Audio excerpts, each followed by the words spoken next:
ಎಲ್ಲ ಭಗವಂತನಿಚ್ಛೆ, ತನ್ನಿಂದ ಏನೂ ಇಲ್ಲ ಅಂತ ಹೇಳೋದು ಅನೇಕರಿಗೆ ರೂಢಿಯಾಗೋಗಿರುತ್ತೆ. ಈ ಮಕ್ಕಳು ದೇವರಾಣೆಯಾಗಿ ತಾಯಿ ಆಣೆಯಾಗಿ ಅಂತ ಹೇಳ್ತಾರಲ್ಲ ಹಾಗೆ. ಆದರೆ ಆಂತರ್ಯದಲ್ಲಿ ಪೂರ್ಣ ಶರಣಾಗತಿಯ ಭಾವ ಇರೋದಿಲ್ಲ. ಸಂಪೂರ್ಣ ವಕಾಲತ್ತನ್ನ ದೇವರಿಗೆ ಅರ್ಪಿಸಿದ ಮೇಲೆ ನಾನು ಮಾಡ್ತೇನೆ ಅನ್ನೋ ಭಾವ ಎಲ್ಲಿರುತ್ತೆ ಹೇಳಿ? ಎಲ್ಲವೂ ಭಗವಂತನಿಚ್ಛೆಯಿಂದ ಅಂತ ಪೂರ್ಣ ವಿಶ್ವಾಸ ಉಳ್ಳವನು ಹಾಗೆ ಮಾಡೋದಿಲ್ಲ. ತಾನು ಕೆಟ್ಟದ್ದನ್ನು ಮಾಡಿದಾಗ ಅದು ಭಗವಂತನ ಪ್ರೇರಣೆಯಿಂದ ಆದದ್ದು ಅಂತ ಅದರಿಂದ ನುಣುಚಿಕೊಳ್ಳೋಕೆ ಅವನು ಪ್ರಯತ್ನಿಸೋದಿಲ್ಲ. ಹಾಗೆ ಪ್ರಯತ್ನಿಸಿದ ಒಬ್ಬ ಬ್ರಾಹ್ಮಣನ ಕಥೆಯನ್ನ ನೋಡಿ. ಆ ಬ್ರಾಹ್ಮಣನ್ಗೆ ತನ್ನ ತೋಟ ಅಂದ್ರೆ ಪ್ರಾಣ. ಬಹಳ ಕಷ್ಟ ತೋಟನ ಬಾರಲ್ಲಿ ಅಲ್ಲ ಕಣೋ, ಕಾಫಿ ಗಿಡಕ್ಕೆಲ್ಲಾನು ಗೊಬ್ಬರ ಕೊಡು ಅಂತ ಹೇಳಿದ್ದೆ, ಕೊಟ್ಟಿದ್ಯೇನೋ? ಕೊಡೋಣ, ಬೆಳಿಬೋದೆ. ಅಲ್ಲ ಕಣೋ, ಹಣ್ಣೆಲ್ಲ ಉದುರ್ಬೇಕು, ಗಿಡ ಸಾಯ್ಬೇಕು, ಆಮೇಲೆ ನೀನ್ ಗೊಬ್ಬರ ಕೊಡ್ಬೇಕಾ? ಏನೋ ನೀನ್ ಮಾತಾಡೋದು? ಎಷ್ಟು ಕಷ್ಟಪಟ್ಟು ಕಾಫಿ ಗಿಡಗಳನ್ನ ಎಲ್ಲೆಲ್ಲಿ ತಂದು ಬೆಳೆಸ್ತಾ ಇದ್ದೀನಿ ನಾನು, ಅರ್ಥ ಆಗಲ್ಲ ನಿನಗೆ? ಕೊಡ್ತೇನೆ, ಬಿಡಿಬೋದೆ. ಯಾವಾಗ? ಇನ್ನೊಂದು 15 ದಿವಸಕ್ಕ?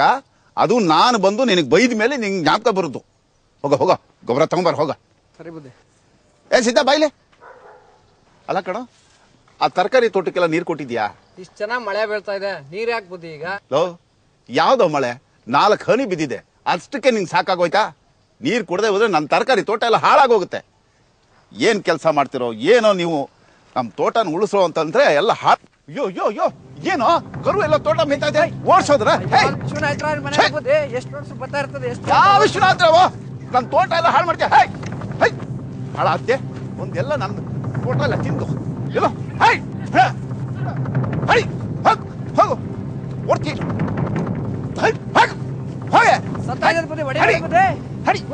ಸಾಯಲಿ ಬಿಡ, ತೋಟ ಎಲ್ಲ ಹಾಳು ಮಾಡ್ತಾ ಇದೆ. ಸತ್ಕಿತ ಬಿಡೋದು ಬಿಡಬೇಡ, ಸಾಯಲಿ.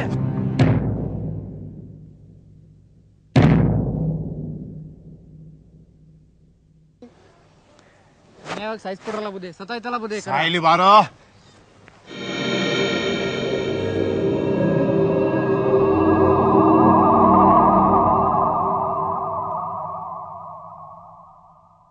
ಅಲ್ಲ ಬುದ್ಧಿ, ಸಾಯಿಸ್ಬಿಟ್ರಲ್ಲ, ಈಗ ಏನ್ ಮಾಡೋದು ಬುದ್ಧಿ? ಅವ್ರು ಬಂದು ಕೇಳಿದ್ರೆ? ಬಂದ್ರೆ ಬರ್ಲಿ ಬಿಡ, ನಾನು ಕಷ್ಟಪಟ್ಟು ತೋಟ ಬೆಳೆಸಿರೋದು ಇವ್ರ ಹಸು ಮೇಯಿಸೋದಕ್ಕಲ್ಲ. ಏನಂತ ತಿಳ್ಕೊಂಡ್ಬಿಟ್ಟಿದಾರ ಅವರು. ಸಾಯ್ಲಿ, ಯಾರು ಬರ್ತಾರೋ ನಾನ್ ನೋಡ್ಕೊಳ್ತೀನಿ. ಓಹೋ ಹೋ, ಯಾಕೋ ಏನ್ ನೋಡ್ತಿದ್ಯಾ?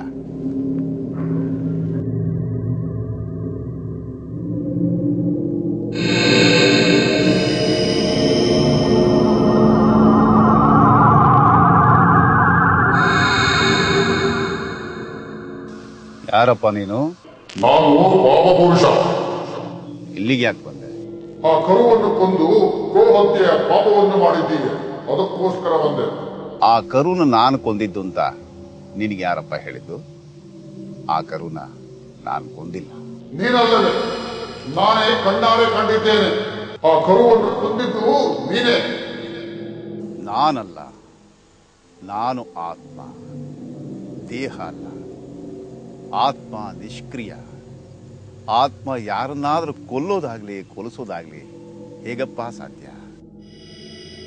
ಕಥಂ ಸ ಪುರುಷ ಪಾರ್ಥ ಕಂ ಘಾತಯತಿ ಹಂತಿಕಂ. ಹೀಗಂತ ಭಗವದ್ಗೀತೆಯಲ್ಲಿ ಶ್ರೀಕೃಷ್ಣ ಪರಮಾತ್ಮನೇ ಹೇಳಿದಂತ ಮಾತಿದು. ಹಾಗಾದರೆ ಕರುವನ್ನು ಕೊಂದವರು ಯಾರು? ನೋಡಪ್ಪ, ಪಾಪ ನಡೆದಿದ್ದು ಈ ಕೈಯಿಂದ, ಗೋಹತ್ಯೆ ನಡೆದಿದ್ದು ಈ ಕೈಯಿಂದಲೇ. ಈ ಕೈಯ ಅಧಿದೇವತೆ ಇಂದ್ರ. ಅಂದ್ರೆ ಆ ಪಾಪವೆಲ್ಲ ಅವನಿಗೇ ಸೇರುತ್ತೆ. ನೀನು ಅವನ್ನೇ ಹೋಗಿ ಕೇಳು.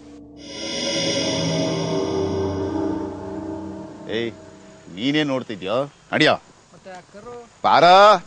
ಆ ಪಾಪ ಪುರುಷನಿಗೆ ಏನ್ ಮಾಡ್ಬೇಕು ಅಂತ ಗೊತ್ತಾಗ್ಲಿಲ್ಲ. ಇಂದ್ರನ ಹತ್ರ ಹೋದ. ಪಾಪ ಪುರುಷ ನೀನು, ಸ್ವರ್ಗದಲ್ಲಿ ಪಾಪಕ್ಕೆ ಅವಕಾಶವಿಲ್ಲ.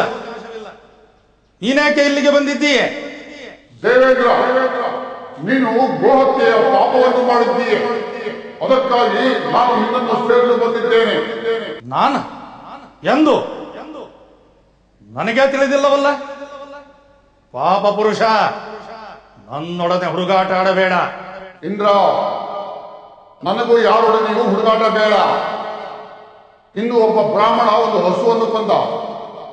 ನಾನು ಅವನನ್ನು ಸೇರಲು ಹೋದಾಗ ಅವನ ಆತ್ಮ ಸ್ವಯಂ ಯಾವ ಕೆಲಸವನ್ನು ಮಾಡುವುದಿಲ್ಲ, ಕೈ ಮಾತ್ರ ಮಾಡುವುದು.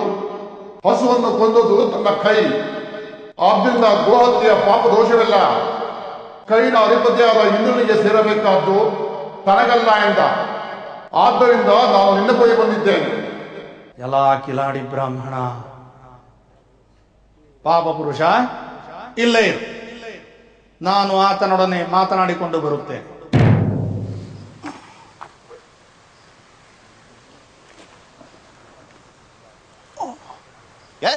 ಯಾರೇ ಅವರು? ಕಾಫಿ ಗಿಡ ಹತ್ರ ಏನ್ ಮಾಡ್ತಿದ್ದೀರಿ? ಹಾಳು ಮಾಡ್ತಿದ್ರೆ ಹೇಗೆ?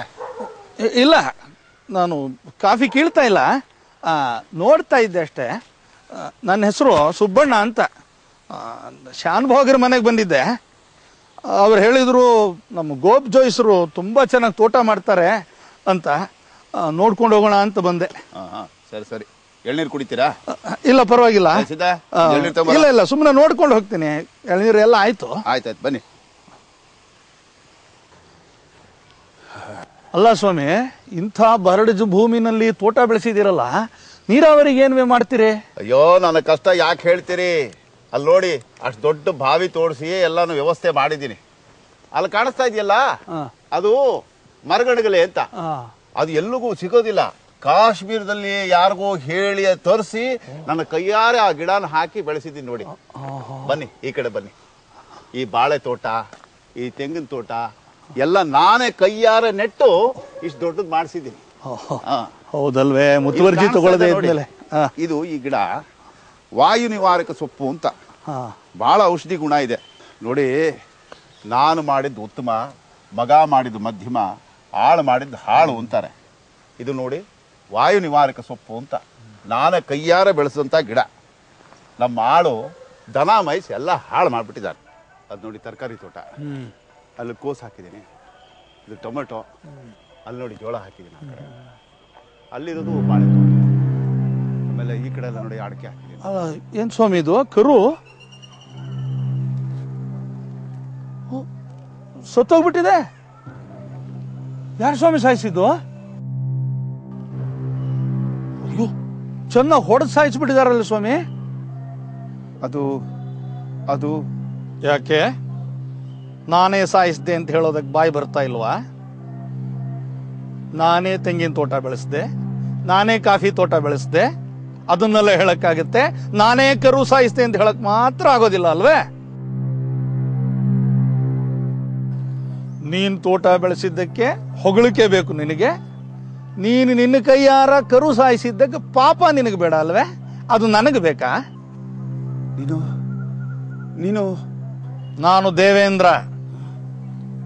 ಕರು ಕೊಂದ ಪಾಪವನ್ನು ಹೊರೋದಕ್ಕೆ ನಾನು ಸಿದ್ಧನಿಲ್ಲ. ಅದನ್ನು ನೀನೇ ಹೊರಬೇಕು. ಪಾಪ ಪುರುಷ,